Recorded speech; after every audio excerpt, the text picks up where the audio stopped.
Hello my YouTube family. आज मैं आपके साथ एक छोटा सा ब्लॉग शेयर करूंगी। मेरे लिए तो बहुत स्पेशल है क्योंकि साथ की फ़र्स्ट ईद थी और हम जा रहे थे हुंजा। वो सारा ट्रिप, वो सारी मेमोरीज़ मैं आपके साथ भी शेयर करूंगी और साथ के लिए भी वो बहुत ज़्यादा मेमोरेबल होंगी। जब साथ बड़ा होकर ये सब देखेगा तो उसे भी बहुत अच्छा लगेगा। तो यहाँ पे मैं सारी चीज़ें पैक कर रही थी। जब भी आप बच्चों की चीज़ें पैक करें ना तो एक्स्ट्रा चीज़ें ही पैक किया करें, क्योंकि इतना मसला हो जाता है ना जब आप ऐसी जगह पे चले जाते हो जहाँ पे चीज़ें अवेलेबल नहीं होती है इजीली, तो फिर आपको बहुत प्रॉब्लम हो जाता है जब आपके पास प्रॉपरली सारी चीज़ें नहीं होती हैं। इसीलिए मैंने छोटी छोटी चीज़ का भी ध्यान रखा था। मैंने सब कुछ पैक कर लिया। बच्चों की मेडिसिन, ये सब चीज़ें लाजमी सफ़र में रखा करें, बहुत काम आती हैं। तो यहाँ पे हम 28वें रोज़े की रात को निकल गए थे। मार्केट वगैरह में भी बहुत रश हुआ था। फुल ईद की शॉपिंग वगैरह और स्टॉल्स वगैरह लगे हुए थे, लेकिन वहाँ जाके सीन ही डिफरेंट था। व्लॉग में मैं आपके साथ आगे शेयर करूँगी। यहाँ पे सफ़र के बाद, पूरी रात सफ़र के बाद अब हम पहुँच चुके थे इस्लामाबाद से आगे। अब हम जा रहे थे पेशावर की तरफ और उसके बाद फिर हमें जाना था कागान नारान सबसे पहले, और फिर आगे हमने हुंजा की तरफ जाना था। साथ के साथ ना ये मैं सेकेंड ट्रिप पे जा रही हूँ। साथ अब 9 मंथ के स्टार्ट में है, बहुत माशाल्लाह एक्टिव हो गया। साथ हर चीज़ इसको पकड़नी होती है, हर चीज़ खानी होती है, हर चीज़ टेस्ट करनी होती है।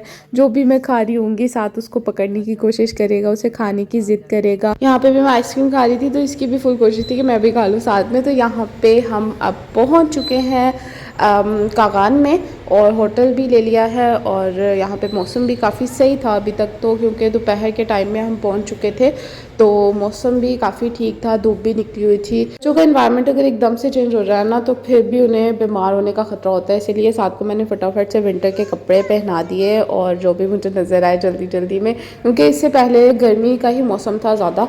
जो भी हम पीछे सफ़र करते हुए आ रहे थे, इतनी ज़्यादा कोई ख़ास सर्दी नहीं थी। साथ के लिए मैं ना ट्रैवलिंग से रिलैक्स बना के लाई थी, तो वही मैं साथ को यहाँ पे खिला रही थी। मैं आपके साथ भी उसकी रेसिपी शेयर करूँगी। बहुत ईजी रह जाता है, बहुत हेल्दी भी होते हैं, फ़ौरन से पक के तैयार हो जाते हैं। यहाँ पे चांद रात आज शायद हो जाए, मतलब कल ईद हो जाए, तो यहाँ पे सारी सफाई वगैरह चल रही थी क्योंकि इसके बाद बहुत ज़्यादा रश होने वाला है यहाँ पे। तो यहाँ के इलाकाई लोग ही इधर उधर फिर रहे थे, टूरिस्ट बहुत कम थे, बल्कि शायद नहीं थे बिल्कुल भी, क्योंकि ईद के बाद ही लोग निकलते हैं ज़्यादातर। इतना लंबा सफ़र करने के बाद बहुत ज़्यादा थक भी गए थे और साथ में भूख भी बहुत ज़्यादा लग रही थी, लेकिन सबके रोज़े थे। और यहाँ पे अब अफ्तारी का इंतज़ाम चल रहा है, पकोड़े बन रहे हैं, शामी कबाब वगैरह का इंतज़ाम हो रहा है। यहाँ पे सिलेंडर हम ले गए थे साथ में और वहीं पे ही हम खुद ही कुकिंग कर रहे थे।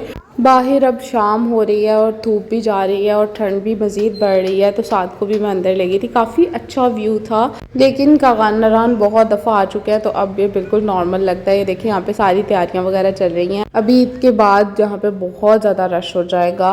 तो अब रात हो चुकी थी, साथ को भी मैंने सुला दिया है। यहाँ पे तो बहुत सब कुछ सुनसान था, कुछ भी कोई भी ईद का पता नहीं था। हमें भी कॉल्स वगैरह पे पता चला कि कल ईद है। शायद जहाँ पे इनके रहायशी लोग रहते हैं वहाँ पे थोड़ा बहुत पता हो, लेकिन यहाँ पे तो बिल्कुल सुनसान था सब, बिल्कुल कोई भी चरिंद परिंद आपको यहाँ नज़र नहीं आ रहा। लेकिन सुबह देखते हैं क्या होता है, क्योंकि हमारी ईद तो ऐसे ही जाने वाली है मुझे लगता है, क्योंकि यहाँ पे तो कुछ भी नहीं है। लाहौर में तो चांद रात पे बहुत ज़्यादा हल्ला गुल्ला होता है, बाहर स्टॉल्स लगते हैं और काफ़ी ना इंजॉय वाली ईद होती है, लेकिन यहाँ पे तो सुनसान है सब। मुझे तो भूतों की फील आ रही थी, तो मैं तो भाई भाग के रूम में चली गई। तो चले जी, अब सुबह हो चुकी है और सब गहमा गहमी, हमारे तो कम से कम जो रूम है ना उसमें तो गहमा गहमी हुई हुई है, क्योंकि बच्चे भी रेडी हो रहे हैं। बच्चों की वजह से थोड़ा फील हो रहा था कि ईद है, वरना तो शायद यहाँ पे ईद सोए सोए गुजर जाए। तो यहाँ पे बाहर भी अब लोग ना नमाज के लिए निकल रहे हैं। इधर एक ही मस्जिद होती है पूरे इलाके की और लोग दूर दूर से आ रहे होते हैं यहाँ पे ना नमाज पढ़ने के लिए। आप देख रहे हैं कि लोग टोलियाँ बना के आ रहे हैं नमाज के लिए। यहाँ पे कोई भी ऐसी चीज़ होती है तो पूरी के पूरा इलाका एक जगह पे जमा हो जाता है। ये इनकी मस्जिद थी जहाँ पे सबने ईद पढ़नी थी। आज साहब को तो कोई पता ही नहीं है ईद का, ये सो रहा है मज़े से। यहाँ पे सब जा रहे हैं अब ईद की नमाज़ पढ़ने। तकरीबन 8 बजे के करीब यहाँ पे ईद की नमाज़ हो जाती है, तो ये लोग भी जा रहे थे ईद की नमाज़ पढ़ने। यहाँ पे मैं आपको दिखाऊंगी कि बस में भी लोग आ रहे थे, वैगन्स वगैरह में ईद की नमाज़ पढ़ने के लिए। मुझे लग रहा था कि एक ही मस्जिद है शायद जो इतनी दूर दूर से लोग आ रहे हैं एक ही मस्जिद मस्जिद में नमाज़ पढ़ने के लिए। तो यहाँ पे मैंने भी अपने कपड़े वगैरह निकाल लिए कि मैं भी जल्दी से रेडी हो जाऊँ, उसके बाद साद को रेडी करूँगी। साद के आने से पहले ना मुझे सिर्फ अपनी फ़िक्र होती थी। मैंने मेकअप करना होता था, कपड़े पहनने होते थे, उसके बाद मैंने ना फ़ोटोशूट अपना करना होता था, वीडियोज़ बनानी होती थी और मुझे अपनी सिर्फ परवाह होती थी। लेकिन अब मैं कह रही थी जल्दी जल्दी से मैं अपना मेकअप करूँ, उसके बाद साद को मैंने रेडी करना है। तो यहाँ पे अपना रेडी हो चुकी हूँ। अब साद की बारी है। यहाँ पे साद के कज़न्स उससे ईद मिल रहे हैं, लेकिन साद साहब को भाई क्या पड़ी है, उन्हें तो बस सोना है। यहाँ पे मैं उसे फुल उठाने की कोशिश कर रही हूँ, लेकिन उसकी आंखें फिर भी ना बंद हो रही हैं। और भाई साद को तो नहीं उठना, सारी रात चाहे मुझे तंग कर ले, लेकिन सुबह भाई साद को जब तक सोना है तब सोना है, कोई भी नहीं उठा सकता। तो वैसे तो मैंने साद की शॉपिंग गर्मियों के लिहाज से की थी, क्योंकि मुझे कोई आइडिया नहीं था कि हमारा अचानक से ऐसे प्लान बन जाएगा और हमें जाना पड़ेगा।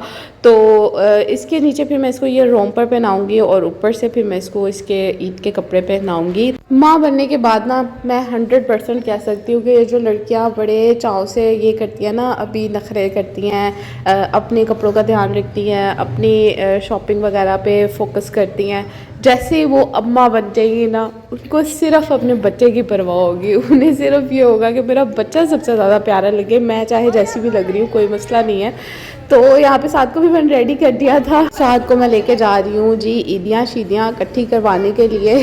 साद को भी पहली ईद उसकी उसके नाना अबू की तरफ से मिल चुकी थी, और अभी तो साद को पता नहीं है कि ईद होती क्या है और इसका मैंने क्या करना है। लेकिन अब इसकी मामा के पास चले गए, पैसे जमा हो गए। आजकल के तो भाई बच्चे भी बड़े तेज़ हैं। पहले हमारे अम्मा अब्बा हमसे ईद ले लेते थे, वो भी बहुत पहले, बाद में तो हम भी नहीं देते थे। यहाँ पे भी फिलहाल तो मेरे साथ से किसी न किसी तरीके से ईद निकलवा ही ली है। तो चले जी, अब हम निकल रहे हैं हुंजा की तरफ। यहाँ से हमारा जो टर्निंग पॉइंट है ना वो हुआ था।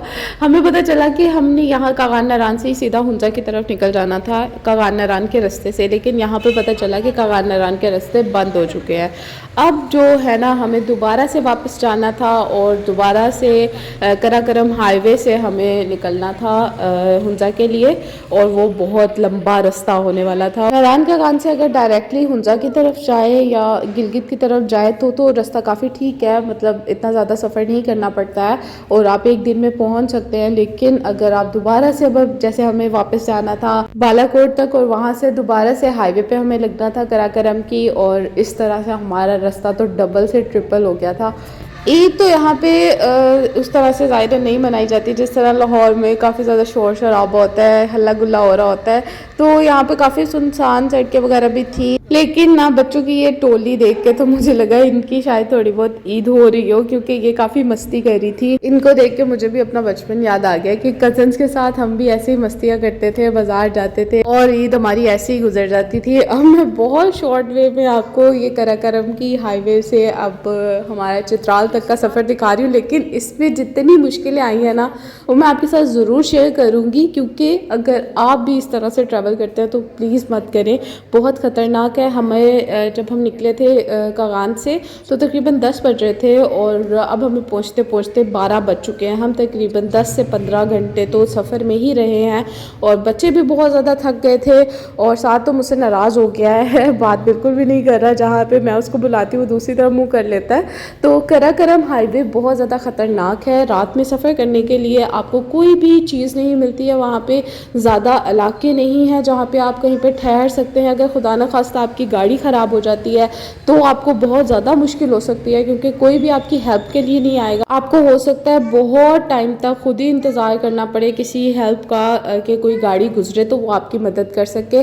अदरवाइज़ ना वहाँ पे फ़ोन सर्विस चलती है और ना ही आसपास आपको कोई आबादी नज़र आती है। कई कई मील तक आप गाड़ी चलाते रहते हैं लेकिन आपको आबादी जो है वो बिल्कुल भी नज़र नहीं आती है। होटल्स भी, आराम गाहें जो होती हैं वो भी आपको बहुत दूर दूर तक मिलेंगी, और इसीलिए अगर आप रात में कराकरम हाईवे का सफ़र करने वाले हैं तो मैं कहूँगी बिल्कुल भी ना करें। चाहे आप अकेले सफ़र कर रहे हैं, बच्चों के बगैर भी कर रहे हैं, फैमिली के बगैर भी कर रहे हैं, फिर भी आप नहीं जाएं, क्योंकि वहाँ पे टूरिस्ट जो है वो एक गाड़ी जो थी उनकी ख़राब थी, शायद ख़राब हो गई थी रास्ते में, तो वो फंस चुके थे और वहाँ पे गार था, उन्होंने वहाँ पे पनाह ली हुई थी और हमारे साथ बच्चे थे इसीलिए हम ज़्यादा उनकी हेल्प नहीं कर पाए, क्योंकि रात के टाइम में स्पेशली यहाँ पे ईद थी और ईद पे ज़्यादा लोग भी नहीं आए हुए थे, तो हमें काफ़ी सुनसान सड़क मिल रही थी। तो अगर हम उनके लिए रुकते तो हमारे लिए भी मसला होता, तो इसीलिए रात में तो आप बिल्कुल भी कराकरम हाईवे का सफ़र नहीं करें। देखिए साथ भी मुझसे नाराज़ हो चुका है क्योंकि इसे मैं बहुत लंबा सफ़र करवा के लाई हूँ। तो इसी के साथ ही अगर आपको व्लॉग अच्छा लगा हो तो इसका सेकंड पार्ट देखना भी मत भूलिएगा। और जल्द ही मैं कंटिन्यू करूँगी जो 6 मंथ बेबी की डाइट प्लान मील रूटीन मैं आपके साथ शेयर कर रही थी वही हम कंटिन्यू करेंगे। और एंड में thanks for watching, fee Aman Allah.